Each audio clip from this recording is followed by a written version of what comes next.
ఈయన బీసీ అభ్యర్థులకు వ్యతిరేకంగా ప్రచారం చేయడం మొదలుపెట్టాడు. ఎక్కడ చేసిండు? ఇప్పుడు వజ్రేష్ యాదవ్ గారు ఉన్నారు, ఇది మల్లారెడ్డి గారికి మేడ్చల్. వారు ఏంటంటే బీసీ అభ్యర్థి.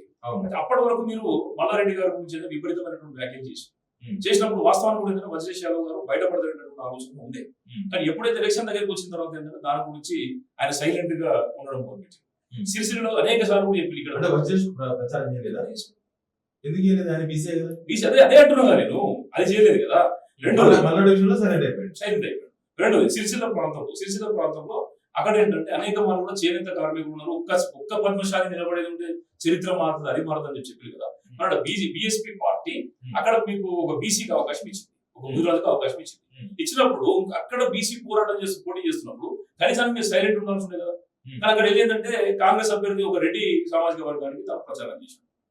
అంటే తన కోసము తన కేకే మహేందర్ రెడ్డి గారికి ప్రచారం చేయడం తప్పు కాదు. నేనేమంటున్నాను, ఇంకొక బీసీ ఆడ పోటీలో ఉన్నాడు కదా. ఇప్పుడు మీరు కాంగ్రెస్ పార్టీ ఎంచుకున్నారు, కాంగ్రెస్ పార్టీ ద్వారా మీరు కాంగ్రెస్ పార్టీ ఎంచుకున్నారు కాబట్టి కాంగ్రెస్ పార్టీలో ఉన్నటువంటి వాళ్ళకి మీరు ప్రచారం చేయాలి. ఎవరు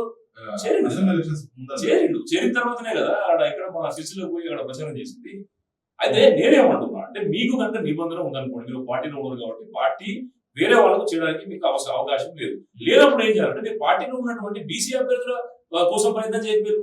ఉదయపూర్ డిక్లరేషన్ గురించి మీరు మాట్లాడలేదు కదా. 34 మందికి అవకాశం ఇస్తా అని చెప్పి కాంగ్రెస్ పార్టీ చెప్పినప్పుడు ఇచ్చినటువంటి అభ్యర్థులందరూ కూడా గెలిపించుకునే ప్రయత్నం మీరు చేయాల్సి ఉండే. మీరు ఎందుకు ఎవరు ధనవంతులైనటువంటి ఎమ్మెల్యే అభ్యర్థుల దగ్గరికి పోయి ప్రచారం నిర్వహించారు?